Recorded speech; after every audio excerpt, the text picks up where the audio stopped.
Hey, hi, and hello, and welcome back to my channel. Or if you're new here, welcome. For those of you who don't know me, my name is Claudia.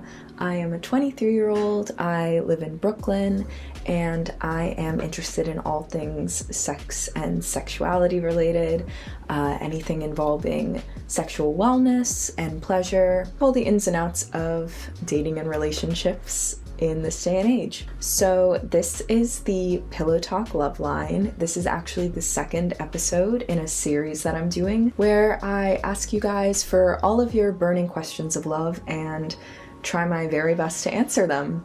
I hope that in some ways my answers and responses can provide some semblance of comfort or solace, or even at the very least some entertainment. If you want to ask me a question and have it potentially be featured in a video, you can text or leave a voicemail at 415-212-8217, and all of your questions will always remain anonymous. Let's get to it then. Simple question that my dumb male pea brain can't figure out. How do I know if a girl is interested in me? What are the obvious or not so obvious signs that I should recognize and take the hint? And part two of the question, I'm not one to slide into DMs because I don't want to come across as a creep, but then I complain about not progressing in the current dating atmosphere because I'm not meeting anyone. Any tips or dating advice for a shy individual? I've definitely gotten this question a lot, and I think it's very easy as someone who is shy or has some semblance of social anxiety to kind of feel like dating while struggling or navigating those things is impossible. I mean, for better or for worse, social media has allowed us to kind of get over those barriers that might come with face-to-face flirting or interactions. While that is a good thing, it also doesn't allow for things like nuance or tone or reading body language, which is a huge part of kind of telling whether or not someone is interested. If you're like in a face-to-face encounter, you can typically tell if someone wants to engage in the conversation. They'll have more open body language. They will be reciprocating your questions. If they're kind of like shifting away or not looking at you is typically, and I'm saying typically because I realize that there are individuals who are neurodivergent. It might be difficult for you to have a conversation where you're looking someone in the eye or having this open body language, but typically if you are having a conversation in person, you can kind of read these physical cues to understand whether or not that person not necessarily is romantically interested in you, but just wants to continue a conversation.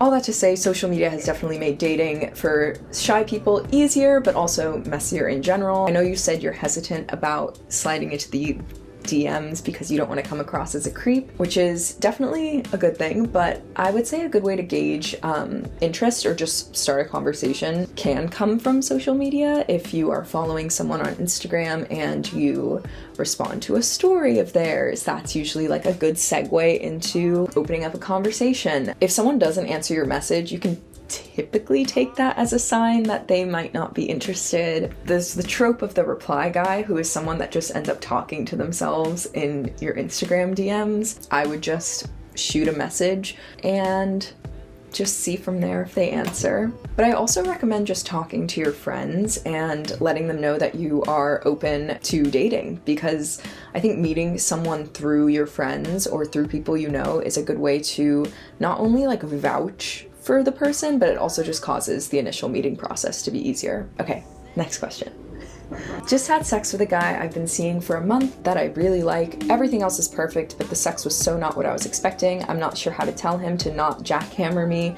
Please help, I like him so much. It is very hard when the person that you're into is not satisfying you in the way that you'd like. When it comes to conveying this, I find that it's best to kind of reframe it as your wants rather than what's lacking. The first step to getting fucked the way you like is to know what you like. So this can be getting to know your body through masturbation, through self-pleasure, just knowing like physically where you like being touched. There are different zones on your body that might be more sensitive to touch, like your neck or your arms. Also just thinking back to previous sexual experiences that you've had and thinking about what it was during those times that you enjoyed. It might sound very rudimentary, but honestly, having a solid understanding of what you like will then help guide your partner to get to that place as well. From there, you can just try your hand at communicating during sex about what you want him to do, or even saying things like,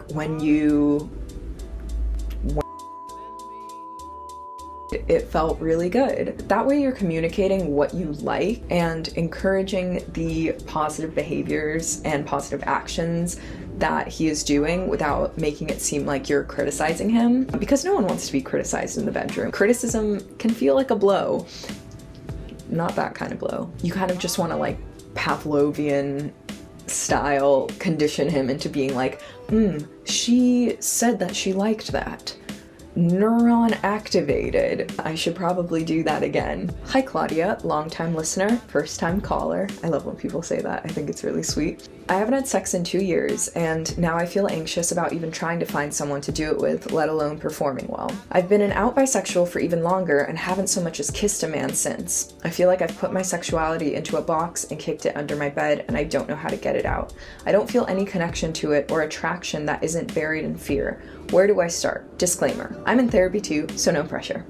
Well, I'm glad to know that you are in therapy. As I've said before, and I will say it again, I am just a girl.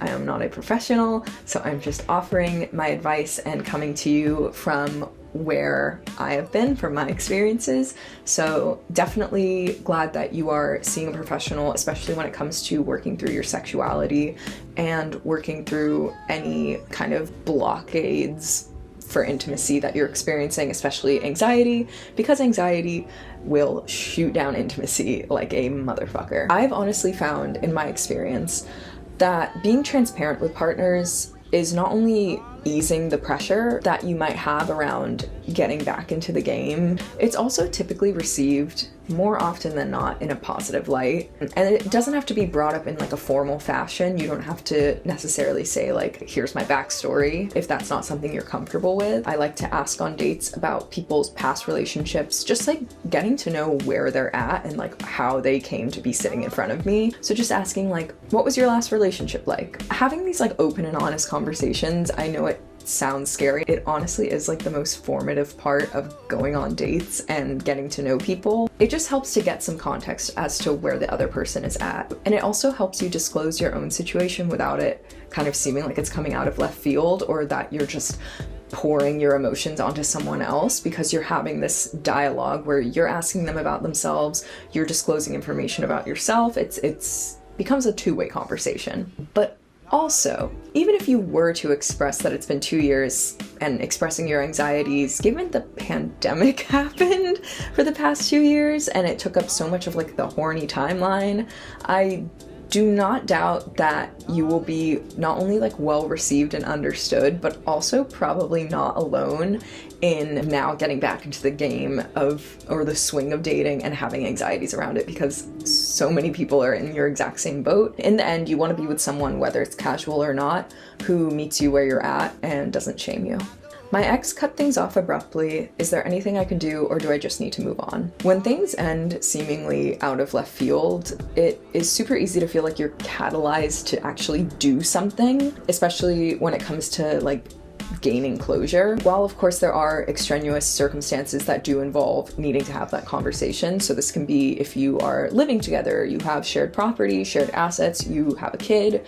There are of course like specific circumstances. Typically, once something is done or determined by one party that they are out of that relationship, closure needs to be created from within. And that is a hard pill to swallow that I am still struggling with. Since it cut off so abruptly, you shouldn't also expect that the closure or the healing process is going to follow the same timeline as the breakup. So if the breakup happened really fast, do not expect to bounce back really fast, because more often than not, it will take a lot of time to not only process what happened, but also kind of align your thoughts to understand, like, this actually did happen and now I have questions. I'm sure you're left with a lot of questions, so I would write these down. I would talk about it ad nauseum to your friends, and just let some time pass before you reach out to the person if you end up thinking, I need to reach out to this person because I have questions. Both parties will not only have like a clearer head, but will probably be more open and receptive to opening up a conversation and to talk once some of the dust has settled. Don't go into this conversation with the hopes or expectations of mending things, because then your path to healing is pretty much suspended in this expectation, and you're not allowing yourself to fully open yourself up to healing and moving on because you are like having one foot in the door. And I realize that's easy to say. Managing expectations can be very difficult. So instead, I would try and reframe it. So you ask yourself, what is it that has left me confused in this breakup? And more importantly, what answers am I looking for? And what is blocking me from moving forward, and start there. I think the more you think about what answers you're looking for, and more time passing and talking about it with your parents, your family, your friends, your support systems, therapists, yourself, even just journaling, you will probably find a lot of those answers on your own. My question is, as a male with a high sex drive in his early 40s, my partner and I have gone from at least once a day, sometimes twice a day for 9 years, and now we're at 0 or once a week for the last 9 months. We have a child with a disability, so life gets fucking exhausting for us both, but I've been trying to change it up and get her to become more open to exploring new things, but I may be off on timing due to circumstances currently. But also, she's not one for change or different lifestyles like I've always been. Any suggestions? I'm a professional drummer in a touring rock band, so I've been very open to sexual experiences for as long as I can remember, and I'm certain she's got a few kinks deep down too, but I'm failing to bring hers to the surface comfortably. I do know she has the hots for one of my buddies, and she gets shy when I mention him, but I totally let her fuck him if she asks. A lot to unpack here. I can only imagine what it must be like to not only be raising a newborn child or like a young child, but on top of that, a child who is moving through the world with a disability. I'm sure that comes with a whole array of obstacles that are unique to that situation. Since you're touring, and I'm assuming that means that you are out of the house and she is left to be the caretaker, I would make sure that the time that you spend together when you are back home and physically present involves you taking on tasks and labor that is typically done by her when you're not home in order to alleviate her stress. Libido and stress are very, very connected. You said that she's not necessarily open to lifestyle changes, but particularly right now, given the circumstances, I'm sure like her main focus is just getting by and like raising a child and making sure that the home is a good place. I don't know, it sounds like you obviously have her best interest. If that's the case, alleviating her stress and doing small things to just make sure she has time for herself, I think is pretty crucial in this matter. Running her a nice bath, making sure she has time to like take care of herself, giving her a massage, even just cooking her a nice meal. Something to help her relax, because arousal can occur with many different senses. So this can be touch, taste. Again, like I said, there's different zones on the body that just make a person feel good, even through a massage. Like, it doesn't have to be sex to be erotic. So allowing her to just relax while also communicating that you do want to make her feel good in some way, both sexually and mentally, I think is key and a good place to start. When it comes to kinks, you can't really coax out a kink from someone, especially if they're not comfortable or just not in the headspace to even like want to explore that at the moment. I think the key is to meet her where she's at and go from there. Great if you communicate to her, I would love to help you explore any kinks that you have. I'm happy to do so. I honestly just think you need to frame everything as like, what can I do for you? And that goes sexually, but also just in day-to-day life. Last question. Is it possible to have an overactive libido? So this is all relative when it comes to libido. I typically find, like, are you comparing your libido to a partner who might have what you consider like a lower libido than you? Are you comparing it to your friends or even to yourself? Like, in the past, do you feel like your libido has spiked recently. So kind of understanding like where you're measuring libido from. Hypersexuality is definitely a real condition that causes sexual compulsion, but this is different than just being horny or having a higher sex drive. Having a higher sex drive, you will have more consensual sex with a partner. You will just, you know, want to have sex more often. But this is different from hypersexuality. It goes beyond just being horny. Hypersexuality is defined when a preoccupation with sexual urges, fantasies, or behaviors can't be controlled, causes psychological distress, negatively affects everyday life, or threatens to cause physical harm. There's a name for this issue, and it's compulsive sexual behavior or sex addiction. Most experts also call it hypersexuality, but few use that name for only very high libido that doesn't cause problems in personal life. It disrupts your day-to-day life and functioning, and it's typically not alleviated from achieving orgasm. So it's not like you're walking around and you're like, oh, like I'm horny all the time, like I'm down to have sex. It becomes something that is an obstacle to your daily function, and just whacking one out won't make it go away. So as long as it's not disrupting your day-to-day life or causing you any psychological turmoil or physical discomfort, then it is normal. It's just everyone has varying degrees of libido and varying degrees of arousal that they will experience. If you do want to do a little more research on hypersexuality, I'm also happy to do a video on it, but I will link in the description below resources that you can look at. Okay, that's it. That's the end of the video. We made it. I still don't know like where to put the microphone when I'm recording, so if you see it like just kind of peeking out, I'm sorry. But that's it. Thank you for watching, and I will see you next time. And if you want to ask me a question, you can always reach me at the Loveline. It is always open. Just on a rolling basis, I do a call to action on my Instagram and ask people to send in questions, but you can send me a question at any time at 415-212-8217. And thank you again for sharing your questions and being vulnerable with me as always. Like and subscribe, and I will see you next time.